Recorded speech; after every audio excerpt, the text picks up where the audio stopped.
Hello, beautiful people. Hey, look, before I start this session, I have a big announcement to make. And, the documentary that's been in the works for a long time about my son Eric's life, it's almost finished. But in order to get to that finish line, the director producer Paula Marino needs some help.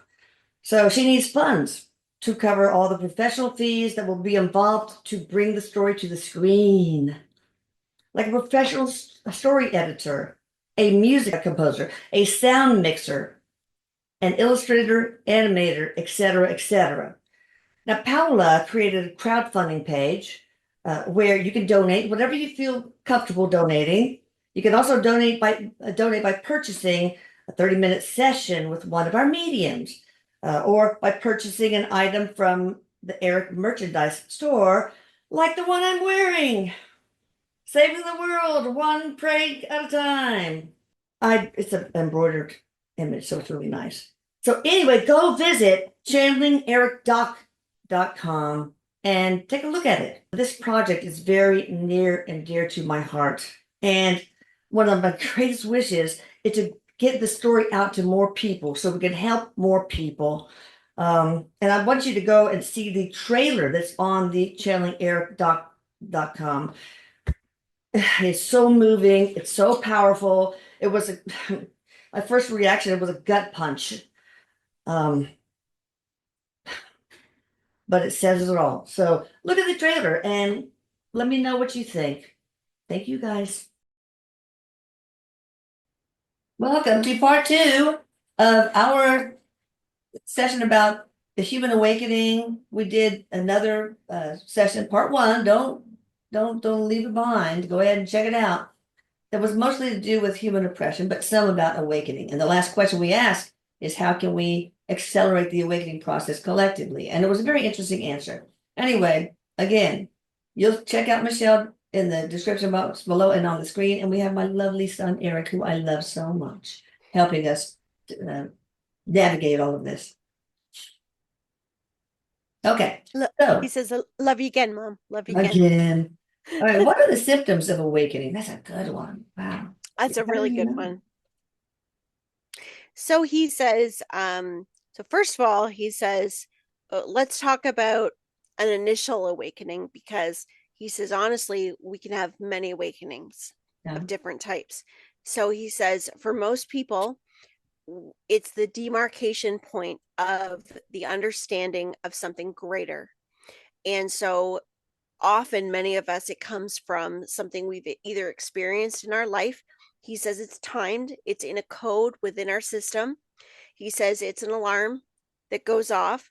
So he says several years ago the first alarm went off for many people, Yeah. and he says there's been a snooze button that's been pressed for many years since Oh that boy. is staggering many more to wake up.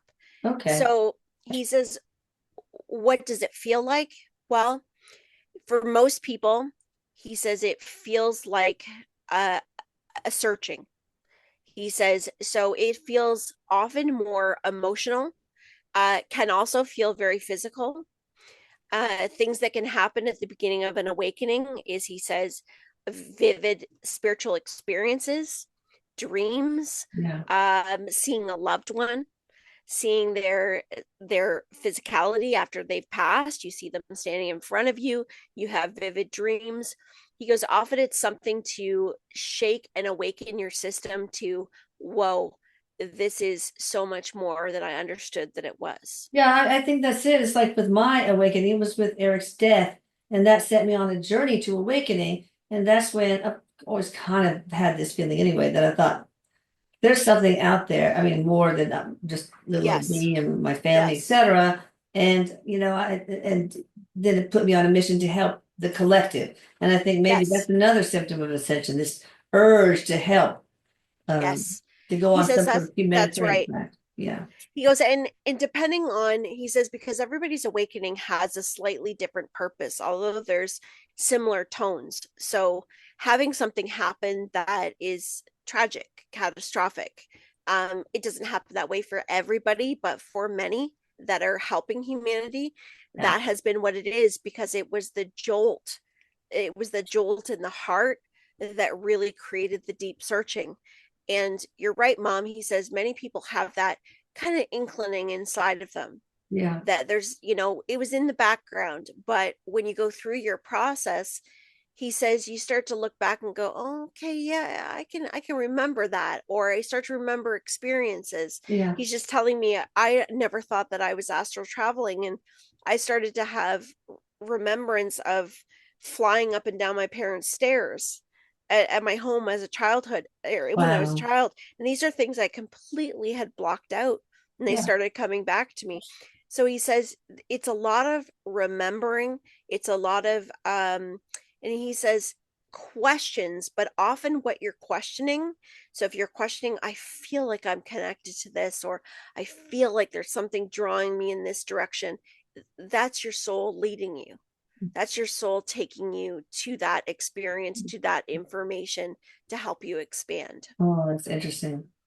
Well, Mhm. I mean, it can be a good thing too. So for example, my problem child, um, she had her first baby, Arlene, and that changed everything for her. Arlene is very special. She was split off directly from source. So she needed that light to begin her awakening process. Her gifts just exploded. All Yes. right. How can we measure on what stage? Oh, tell me a bit, are there any physical symptoms of awakening? Is that the same as ascension, by the way? Awakening. Well, the awakening, he says, is, it's a bit more of the internal process, just in Okay. the language that we use. But ascension and awakening are really part and parcel. They go together. Okay. Ascension, he says, the awakening is the realization, it's the epiphany, it's the seeking, Oh, whereas the ascension is actually the vibrational shifting. oh, So the interesting. ascension has more to do with the frequency. Yeah. So he says, so frequency is going to give a lot of physical things. So Yeah. he says things like illnesses popping up, headaches, GI changes. disturbances, I know that's very common. Yes, Yeah. yes, digestive, liver. Some people find out they have diagnoses all of a sudden. They have, and some of them actually are something that need to be medically taken care of, Yeah. because it's dense vibration in the organs. So once we're connecting to a higher frequency, that density has to be pushed out.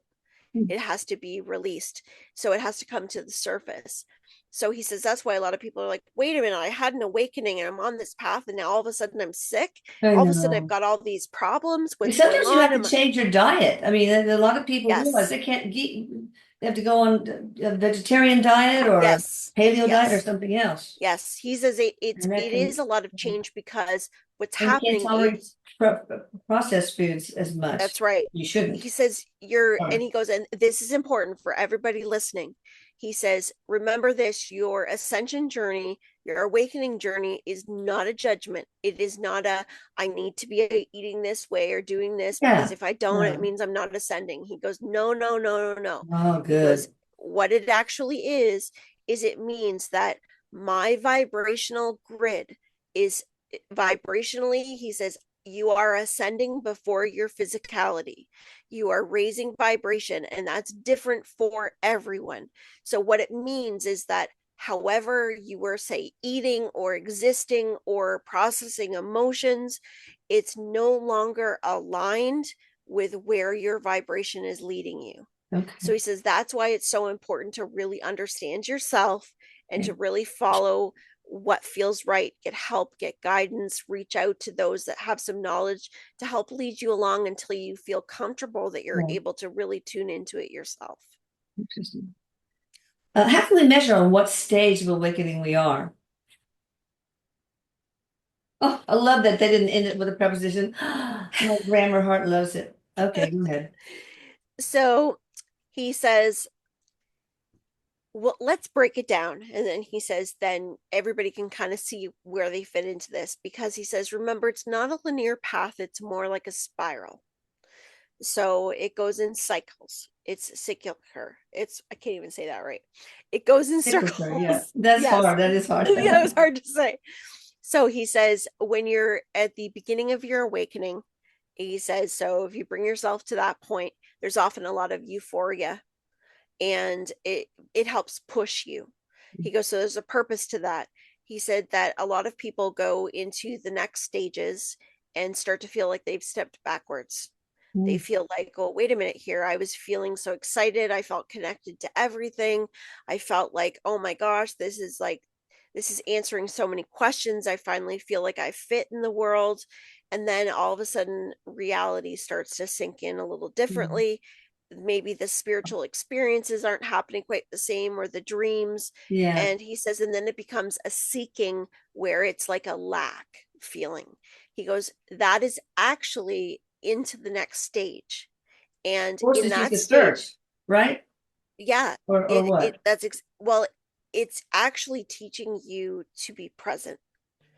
He Oh, says, because that's one of the first things in your awakening that you really want to pay attention to is being present. Because remember, you've spent most of your life in a place of looking at everything around you, following whatever, you were supposed to do. You were working from a very different way, very different operation, which was following the outside of you. So yeah. he says, when you have your awakening, you are learning to connect to the inside of you despite what's happening on the outside, so Oh, that you can start to follow your own framework.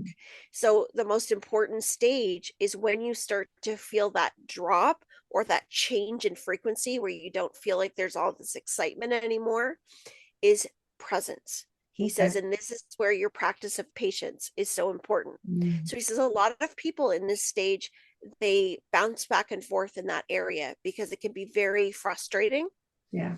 It can be depressing too. Depression can come Yeah. into those stages as well, But y'all get through it. because we all get through it. And he Yeah. says, and it's very there's many of us that are going through that, and he says it's very normal to go through that, but it's important to be patient and compassionate with yourself, because those are the keys that you're learning in those stages. Now he says the next stage, so the third stage, we start to get into more of an awareness. Okay. He says, so we start to see maybe our families a little bit differently. We Oh, start to see our relationships a little bit differently. you We start to start to wonder if see, toxic relationships should be shed. So you yes, start probably shedding certain things in your life yes, or people. yes. And he goes, and what does this start to lead into? This is often where we lead into hibernation. No. So many people will say, I've been on my awakening journey and I've been disconnected from my loved ones, or I've been kind of, the friends that I've had, I just Your don't feel job. like I'm aligning anymore, my Yeah. job. And he says, and it's important to understand in this stage that don't make any sudden changes. Mm-mm. Not unless, of course, he's saying disclaimer, if you're in something toxic or you're Yeah. in If like, it's a danger. Yeah. yeah, you're in danger, that's different. But allow yourself to be, again, this carries through every stage, allow yourself to be present, because being present will allow you to process everything that needs to Yeah. be processed. Because he goes, this is where, when we go into the hibernation stage, he goes, this is where a lot of guilt can come up. Yeah. Oh, He says, yeah. shame. Mm. He goes, all these things that are not you, but they're things that are byproduct of some of the things you've experienced, or Well, that's some of when the you do things your that were shadow project. work. Yes. He goes, and that's what that stage is important for.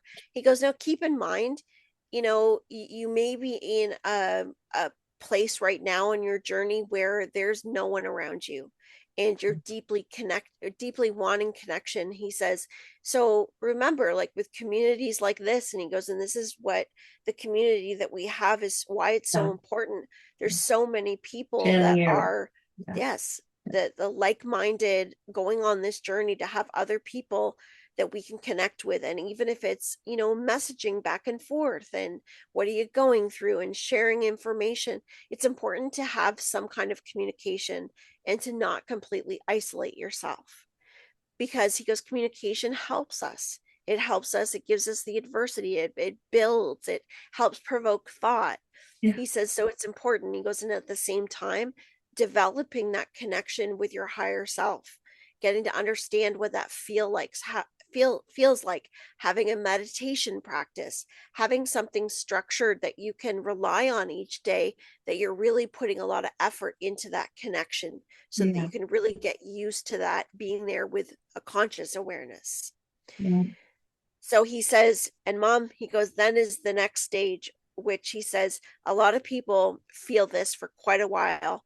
And it's not something that he's just quoting what a lot of people do say and have said to Erik and I in sessions. I feel like I'm missing out. I feel like I need to be on my mission and doing Yeah. and helping and being right out there, and I'm ready. Why isn't it happening? Why am I not doing what I feel I need to do? I don't know what to do. And Yeah. he says, keep in mind that that urge that you have inside you, that is the stage to tell you, yes, you've got something within you that is meant to help. You are here to help. But he says, helping yourself and understanding what that is part of the journey. And maybe that helping right now is connecting with people in your community. Maybe it's connecting with family and friends. But he says this is a stage that's really important, that you don't put the box around yourself that says, if I don't get to helping people in the Oh next no. year, then that's it. No. I might as Please well don't do just that. forget it. No. He says that's the worst thing you could do to yourself. He goes, that is a big self-sabotage. Don't do that. He says, I would encourage you to write out, what does helping feel like to you? Yeah. How does Oh. it make you feel when you think about doing the work that you're drawn to? Because maybe this is time to take a course. Maybe it's time to start to put a little more education into the areas that you're drawn to. He says, and trust, because this is a real path of trust. He Trust says the process. there Yeah. is. He says there's no real handbook on exactly how to do this. You're going to get many different versions of everyone else that has walked this path. And he goes, and look at it, take it, but then take in what feels right for you. And he says, and if you trust it and keep going step by step, you will find that the opportunities will present themselves to The you. universe And will open up all sorts of possibilities for you. yes, And I think another way is to help by helping Paola Marino with her documentary. Go to channeling Erik with a K doc.com and watch the trailer if you have not yes, already. It is very yes, it's powerful. amazing. And the illustrations are not finished yet, so they will look a little sketchy, but not sketchy in that way. But so what about the final stage of, or is there one after this before the final one? Well, he says the next stage is truly it's integration. And he says integration is when you are, he says, when your awareness is in a place of, because he says, remember, each stage has many little stages, many little awakenings within them. And he says, but the goal is peace. Yeah. It's living with a state of peace. And he goes, and that means wherever you're at. Inner peace, That, wherever you are. yeah. And he goes, because Mhm. it's that peace within you, that's what aligns you with your higher self. That's I what feel like I'm brings you the there, or pretty opportunities. close anyway. Yeah. He goes, So, he goes, and you'll know if you're there. yeah. You'll know. Yeah. So if you can't donate to the documentary, by the way, share it, blast on your emails or social media because maybe somebody will help. She is almost at her goal for finishing up the editing and all that stuff. And then hopefully it's off to the film festivals and it'll be fun. Yeah. All right, this is a good one. Once you've awakened in a lifetime, do you have to start all over again with the awakening process in your next lifetime? He says, oh, well, he says, yes and no. He says it depends on what your intention is with the soul. Okay. He goes, sometimes it means that if you go through an awakening process in a lifetime, that is, uh, so he goes, for many of you that are listening right now that are in the awakening process, he says, this is the awakening that will change the trajectory of your future lives in a linear term. He says, because the energy is different, because our collective energy is different, and because the earth frequency is different. So if we're he goes, and we're thinking in a linear way of saying that, but he says, remember the many lives that we consider past lives that are happening at all times, because those lifetimes are in a different frequency, consciousness is in a different state. So Wow. reawakening has more to do with who you're connected to and what's happening around you than the actual journey itself. And for those of us that are here and awakening at this particular time, he says this is connected to mass groups of people. Wow. Interesting. So what entails being fully awakened? I think we answered that. Inner peace. Yeah. Yeah. I have to mute it because the trash people are okay. Inner peace. Inner peace. And he says, and when we have inner peace, we're led to the things in our life that create a deep fulfillment in what we do. And we are in a place of caring for us, those that we love, and for the greater good of those around Mhm. us. So I think one of the, I'm so bad at doing this, but one of the most important two things to do every day besides meditate would be the sound, chanting, bells, and but also breath work so that you can feel what it's like to be in your body and be mindful. Where are we collectively on the awakening scale, 1 to 10? It's so individual for everybody, so I'm not sure if you can answer this, Eric. It is individual. He says we be at about a 4.5. Better than I thought. Yep. Is the LGBT movement part of our awakening?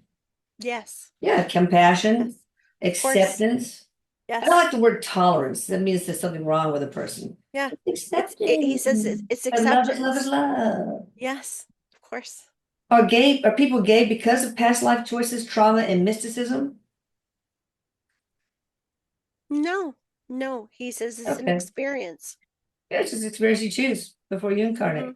I think Mm-hmm. sometimes it's like they had such a great life as a guy, in one lifetime that they want to be a guy again. I mean, there's all sorts of reasons, right? Yeah, there is, and Right. he says a lot of times there can be a preference that a soul likes to come into experience. That's true, Yeah. but he says there are a lot of souls right now that are coming in very close to their soul form, where they are not in preference of either or gender, Yeah.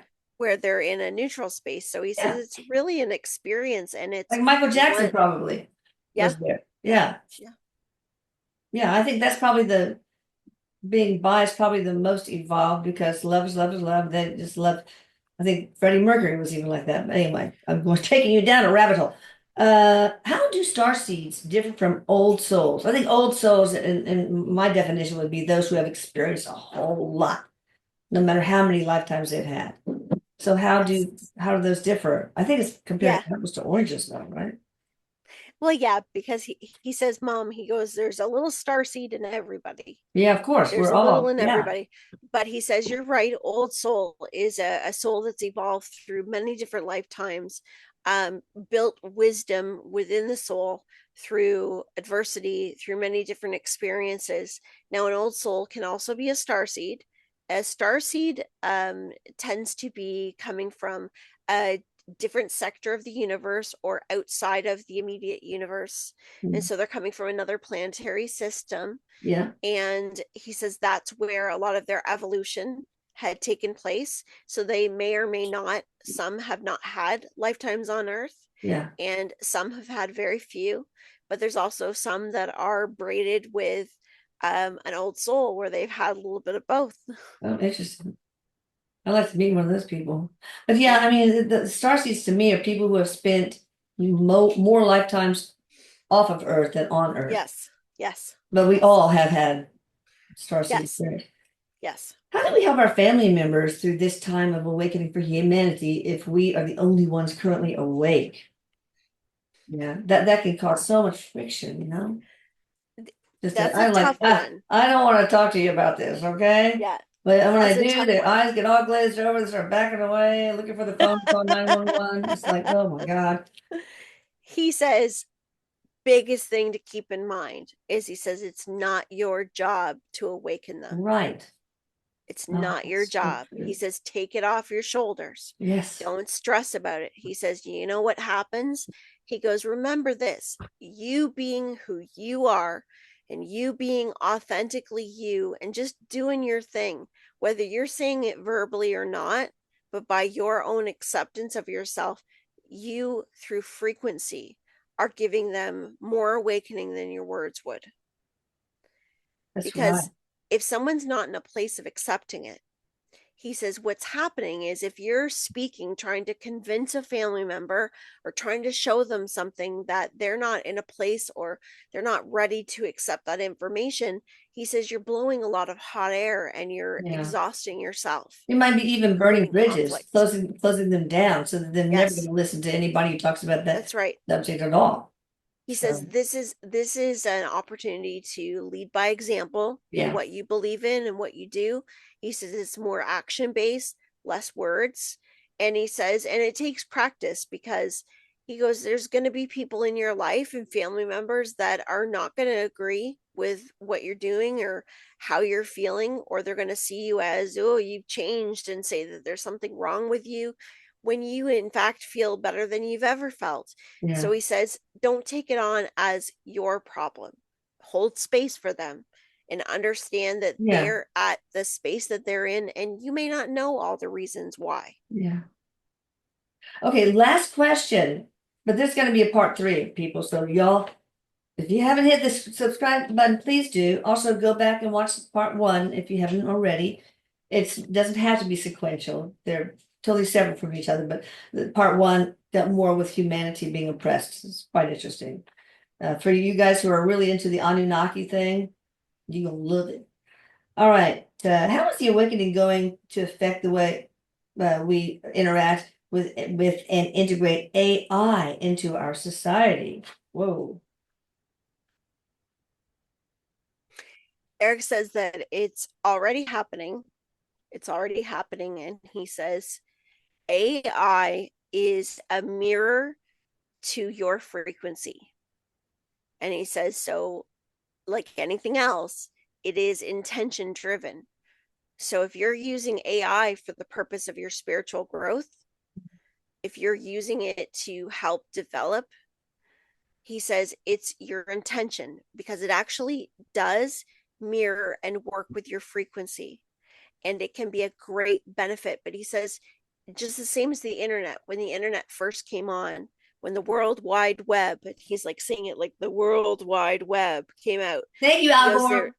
yeah, there was many people that were like, oh, I don't want that. And he goes, but there's so much goodness and connection. I did not want, I thought, oh, this is going to be a passing fad. I'm Yeah. not even going to try to learn anything about it when there's message boards and all that. It's like, yeah, right. But He was I says ever he, wrong? he says, Hey, I'm gonna tell you something. He says AI is not gonna take over the world. no. It's not gonna take over the world. Look what the He internet says, has done. Now I can connect mediums to the people and connect yes, for Eric to help that's right. enlighten. He says, And let's get together, people, and let's use all these things as yeah, tools, like anything else. Let's use them as tools for connection, use them for good. And yeah. that's what it's going to do. All right, for you guys who have Chat GPT, here's something interesting to do because then you can find your soul urge number and all that. Say, please create a numerology report on and give your full birth name and your date of birth, like month, day, Y. And it's amazing. And then you can make a keepsake version Wow. of it, or it's kind of cool. And Yeah. everyone I've done is so straight on. And I did a compatibility numerology report with my husband. We were 10 out of 10. It's like, what? Anyway, Wow. well, that's Wow. all I have to say. And, Eric, you want to say anything else? We've got plenty of other questions to cover any gaps for part three and four. No, he says, Mom, it's a lot of good information. And Yeah. he says, like, keep going, guys. He goes, this is an amazing time. And he says, he wants to let some people that are listening know that are really questioning whether Erik is hanging out with them. He says, that was me. Because there's He has been somebody doing that a that's lot. Yeah, It's he has. crazy. I mean, He really is. crazy stuff. He's been doing a Yeah. lot with me too and my Yeah. family. Finding Yes. the stapler, and then I guess it's on Office Space or something. It's like, where's my stapler? They put in the text note when I told him about it. Yes. So Yeah. I think he was doing the Office Space prank or whatever. Yeah. He's playing with a lot of electronics. Mm-hmm. I know he makes I've got a Google Home over here on the counter down in Oh my yeah, office, yeah. and it's not even plugged in. And he makes it go off. It's not even, it's, I mean, it's plugged in, it's not hooked up. Like And it's if not you hooked. yeah, if And you it was, wanted to do things like that, do so. And always asking for help. And you of course have your spiritual spirit guides and guardian angels to help too. So please yes, don't feel like you're alone. You are surrounded by more light than you could even imagine. So that yes, said, hit the like button and please go to channelingeric.com and see the trailer and spread it around, please. We're getting yes, close. All right, bye yes. everyone. Thank you, Eric. Thank you, Bye. Michelle. I love you all. Love you. Love you, mom. Bye. Bye.